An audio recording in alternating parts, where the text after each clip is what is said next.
Bonjour, je vous retrouve aujourd'hui avec un tuto vidéo December Daily. Là, je vais scraper avec vous ma journée numéro 5.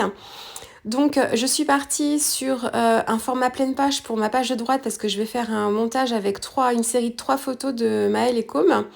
Et puis sur la page de gauche, en fait, c'est le verso de la précédente. Donc, je me suis adaptée au format de ma page, ma pochette. Donc voilà, ce sont 2 photos en haut et puis je vais scraper la partie basse. Donc là, j'avais envie de garder le souvenir en fait de ces petites cabines téléphériques là que ma maman a faites pour le calendrier de l'Avent des enfants. Donc j'ai repris en fait la face avant de la petite boîte et voilà, je voulais la conserver. Alors là, c'est un dessin de Maëlle qu'il faut qu'on conserve, mais je vous en ai parlé dans la vidéo de présentation en fait. Je l'ai ajouté dans la pochette au début, donc ça vous l'avez déjà vu. Bon, bref, ce petit dessin très rigolo. Donc là, je suis en train de regarder ce que je vais utiliser pour mon format 10-15, là, juste sous mes 2 photos.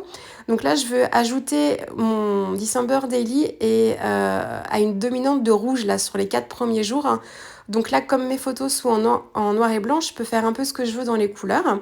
Donc là, je vais incorporer du vert avec ce papier imprimé. Et sur la page de gauche, je suis en train de chercher en fait ce que je vais pouvoir utiliser comme papier de fond.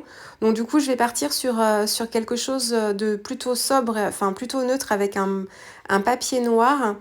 Alors ce papier-là, c'est un papier des ateliers de Karine de la collection de l'année dernière, il me semble. Et donc alors là, donc là ce sont mes 3 petites photos que j'ai en fait collées les unes aux autres avec du scotch cristal pour bien les maintenir et voilà que mon montage photo soit bien consolidé. Et je me sers d'un papier Bristol pour mon fond de page.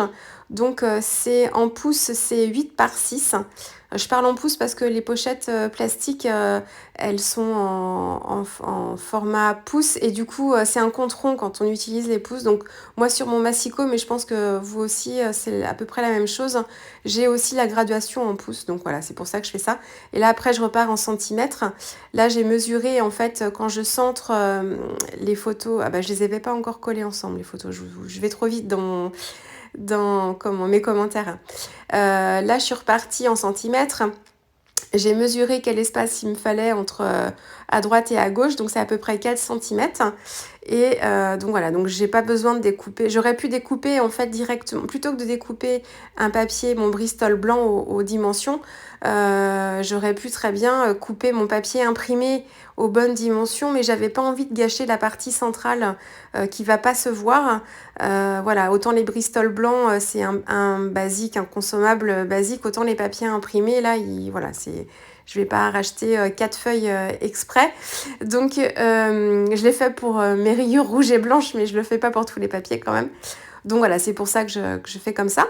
Et donc là, en fait, je me suis dit, je m'apprêtais à coller les photos les unes après les autres.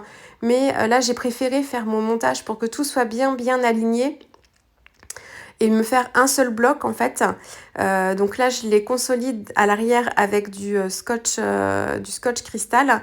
Et voilà, et ça me permet en fait de faire mon montage après sur ma page avec les 3 photos ensemble et pas les unes séparément parce que je vais ajuster leur emplacement et ça m'évite d'ajuster 3 photos. Là, c'est comme si j'en avais qu'une.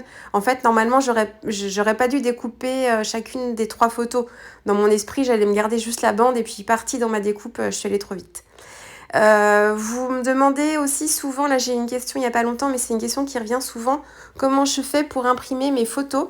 Alors moi j'imprime de chez moi, j'ai une imprimante Canon chez moi et donc qui me permet d'être très libre dans les formats de photos que j'utilise. Et pour imprimer, en fait, l'une de vous m'a demandé pour ma photo de la Reine des Neiges. En fait, j'ouvre ma photo dans Photoshop, je lui donne la taille que je veux et ensuite j'imprime sur un papier A4, un papier photo A4. Ce qui me permet de vraiment faire les photos que je veux, même des photos grand format. Et là, pour cette série-là, en fait, j'avais imprimé les 3 photos, je les ai imprimées, j'ai fait mon montage sur Photoshop et je les ai imprimées sur un format A4. Donc, j'étais pas obligée de les découper séparément les unes des autres. Voilà, j'ai été trop vite, j'avais d'autres photos sur ma page et du coup, je les ai découpées trop vite. Mais voilà, donc moi, j'imprime de chez moi. Alors franchement, c'est pas économique parce que les cartouches d'encre coûtent une fortune, hein, vous le savez. Ça coûte bien plus cher que mon imprimante. J'avais dû la payer il y a 2 3 ans que je l'ai. J'avais dû la payer autour de 80 euros. Elle est en Wi-Fi. C'est une Canon avec des cartouches les couleurs sont séparées, qui fait de très jolies impressions. Mais donc 80 euros et quand je me refais le plein de cartouches, c'est bien plus que 80 euros, hein. Ça monte très très vite, plus le papier, tout ça. Par contre, je préfère le faire de chez moi parce que j'imprime en fonction de mes besoins et je fais la taille que je veux, voilà. Si je le faisais sur un site de développement photo, je serais plus contrainte parce qu'il faudrait quand même que j'en imprime beaucoup d'un coup. Et je sais pas, enfin voilà, je sais pas à l'avance ce dont je vais avoir besoin. Donc, mais économiquement, c'est plus rentable de les faire sur des sites, hein. Après, en termes de qualité de photo, moi, je suis contente de ma. C'est une Canon classique. C'est les Pixma. Moi, c'est une 70 quelque chose ou 77 quelque chose. C'est un prix basique, hein. Elle est pas très chère. Donc voilà, pour la petite parenthèse sur mes impressions. Donc vous avez vu, là j'ai fait ma construction. Là j'utilise une petite bande de texte en fait des planches d'étiquette de la Fée du Scrap. Et puis en fait là c'est des planches sur fond blanc avec le texte en noir. Et je viens former mon petit cadre comme ça avec mon crayon noir. Là c'est un crayon micron. Voilà, donc je fais le tour de mon petit rectangle comme ça. Ça me crée mes étiquettes. Au moins, je suis sûre, sur des textes comme ça, un peu basiques, je suis sûre d'être droite. Ça m'évite voilà, de devoir redécouper encore derrière. Et là, j'ai utilisé une petite déco reine. Alors, là, je vous en parlais dans ma présentation de mes premiers jours de December Daily, mais j'ai une carte qui vous attend là. Elle attend juste que ma voix soit posée dessus. Et j'ai colorisé justement ces petits rennes là, donc vous verrez comment j'ai fait. Voilà, donc elle va venir peut-être ce week-end, j'espère, avoir le temps de faire ça. Donc voilà. Bon là c'est un petit montage classique. Je voulais vraiment rappeler le vert du papier de fond, donc j'ai utilisé une étiquette de la Fée du Scrap dans les tons verts. Voilà, et puis j'essaye de la placer,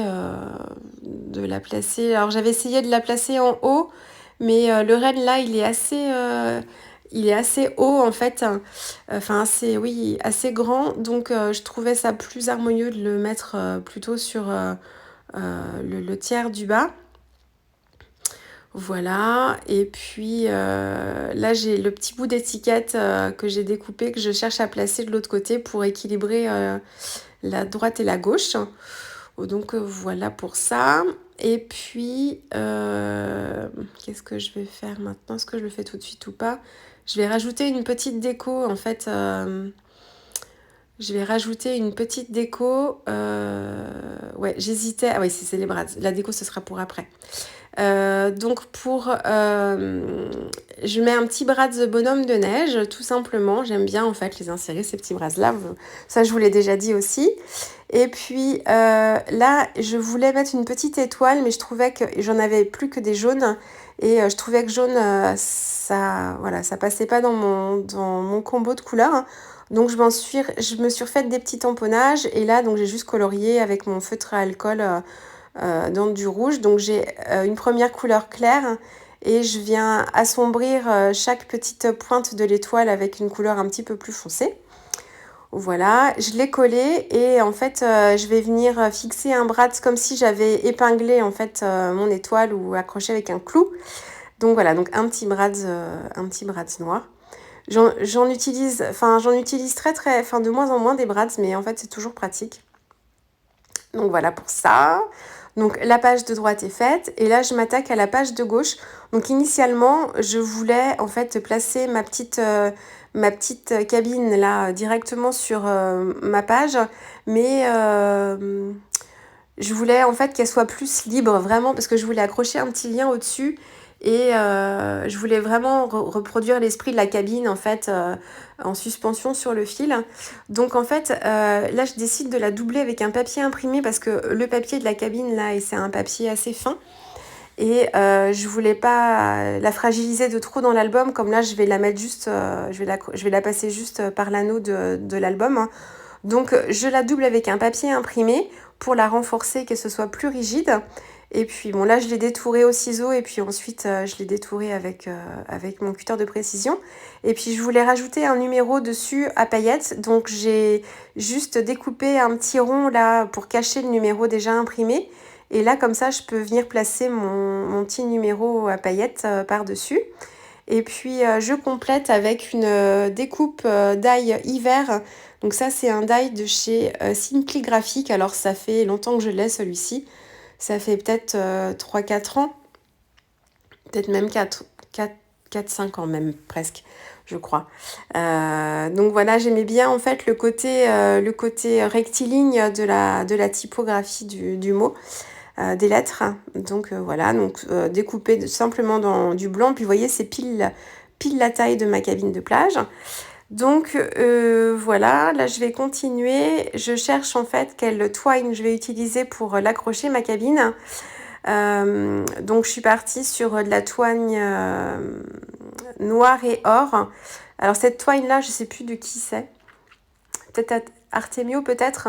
En fait, le petit fil en fait d'or, il se dépiote, enfin il se détache il se désolidarise en fait de la twine et du coup il faut vraiment venir le travailler, le nouer pour pas qu'il s'en aille. Donc ça, il faut juste le savoir pour éviter les mauvaises surprises. Bon, après, on se retrouve avec de la twine noire, hein, c'est pas très gênant, mais bon. Et là, je consolide. Alors là, ce que vous me voyez utiliser depuis quelques vidéos, ce sont des petites bouteilles que j'achète vides chez les sœurs Söstrengren. Söstrengren. Et en fait, ce sont des petites fioles avec un embout très très fin qu'on vient fermer avec une petite aiguille. Et moi, dedans, en fait, j'y ai mis le Glossy Accent. Parce que du coup, ça me permet de l'utiliser plus facilement, plus précisément. Et le fait d'avoir l'aiguille dedans, alors j'aurais pu le faire avec le Glossy Accent aussi, mais ma bouteille était toute petite. Ça permet d'éviter que l'embout se bouche. Alors ça, l'aiguille, vous pouvez le faire avec vos bouteilles de Glossy Accent aussi, hein. Vous prenez une aiguille avec un petit bout comme ça, un petit bout rond, et puis ça le fait aussi. Mais là, l'embout de ces petites bouteilles est vraiment très très fin, donc c'est super pratique.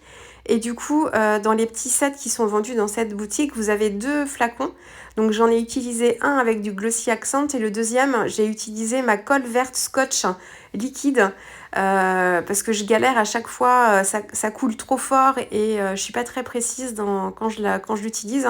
Et du coup là, avec ces petites bouteilles là, c'est impeccable. Donc voilà. Ensuite, là, je veux titrer cette page de gauche. Donc j'ai pioché dans mes petites découpes mes lettres XOXO, là, XOXO, et je les ai utilisées à la fois en rouge et dans mon papier imprimé à rayures.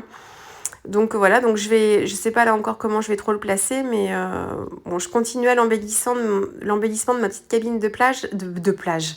La petite cabine téléphérique, on n'est pas à la plage là. C'est pas la même saison. Donc là, j'ai utilisé une petite enveloppe qui me restait, donc un petit tampon de la Fée du Scrap.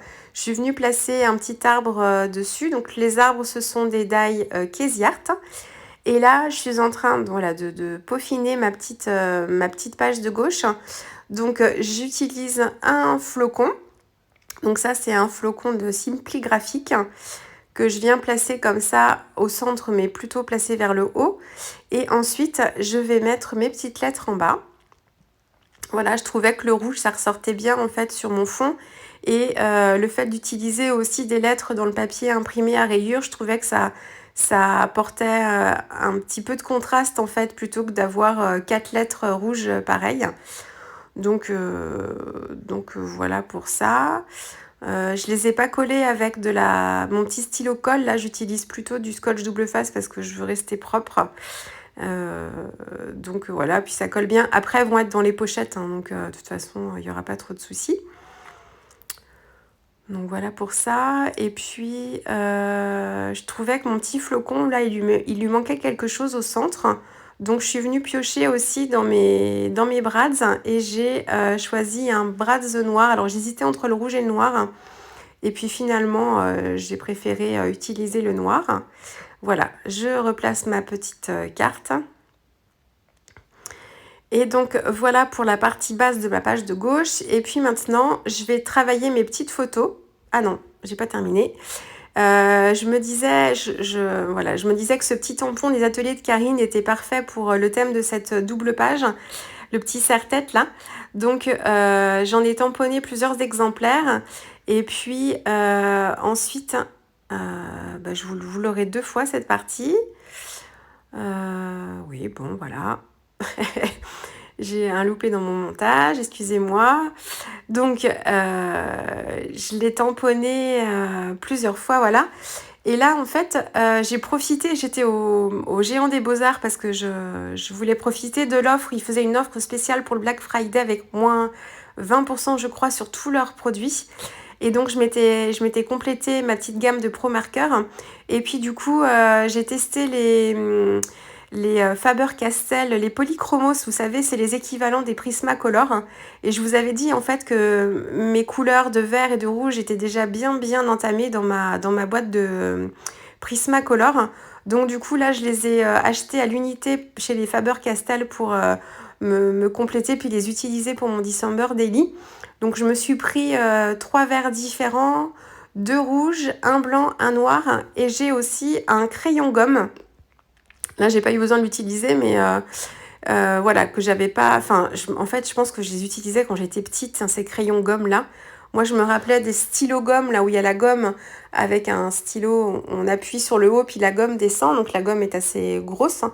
Mais les crayons gomme, je me rappelais plus, mais effectivement, ça existe. Et je pense que l'une d'entre vous avait dû me le dire dans ma vidéo sur mes petits casse-noisettes coloriés au Prismacolor. Donc voilà, donc là j'ai fait du rouge et du vert. Bon, les motifs sont tout petits, hein, donc bon. Par contre, j'ai pu tester au moins l'intensité des couleurs et effectivement, on retrouve l'intensité des Prismacolor. Et là, je suis venue travailler le motif en fait du tampon est assez noir. En fait, les motifs sont noirs. Il y a que l'étoile qui est blanche à l'intérieur. Donc là, je suis venue utiliser mes petits crayons Posca.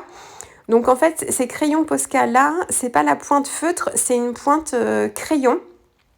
Alors il fonctionne pareil parce que c'est le système de pompe toujours, hein, mais en fait la pointe c'est une pointe. En fait, la vendeuse me disait ça, c'est la même taille de pointe entre les feutres, enfin la version de feutre que j'avais et cette version-là.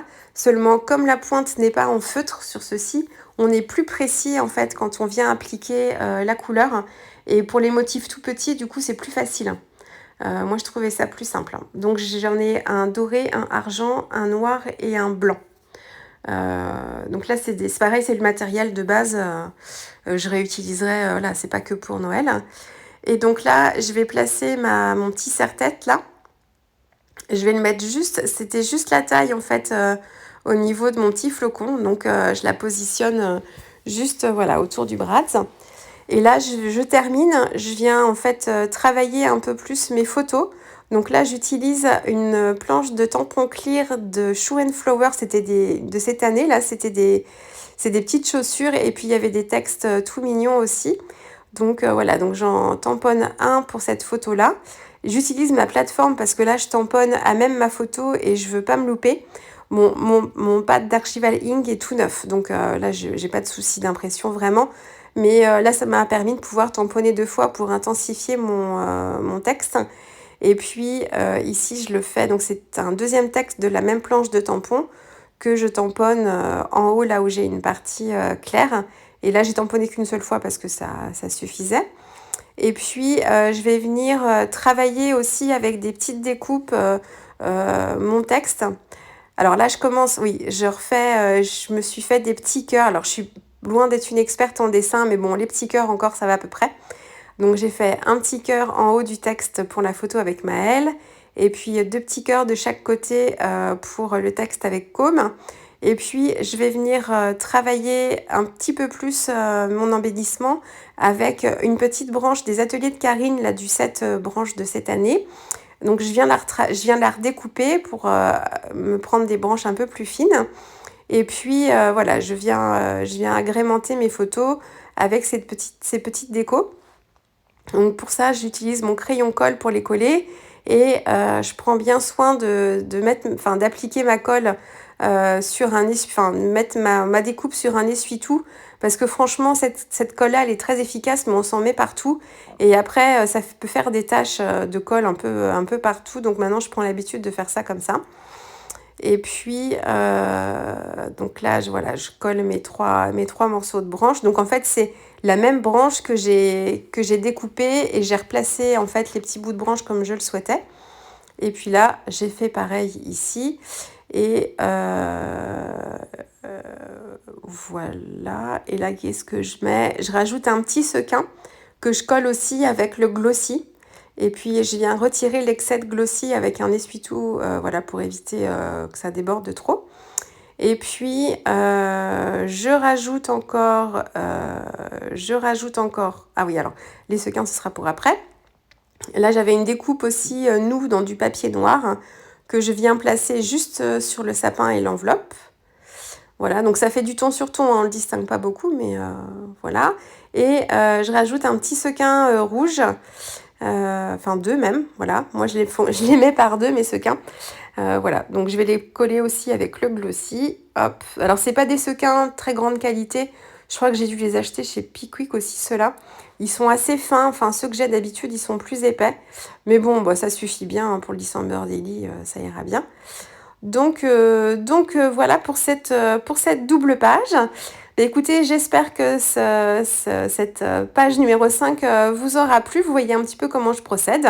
Et puis bah, moi, je vous dis à très vite avec une prochaine vidéo December Daily. Non, ce sera sûrement ma carte avant, je pense quand même. Allez, à très vite. Au revoir.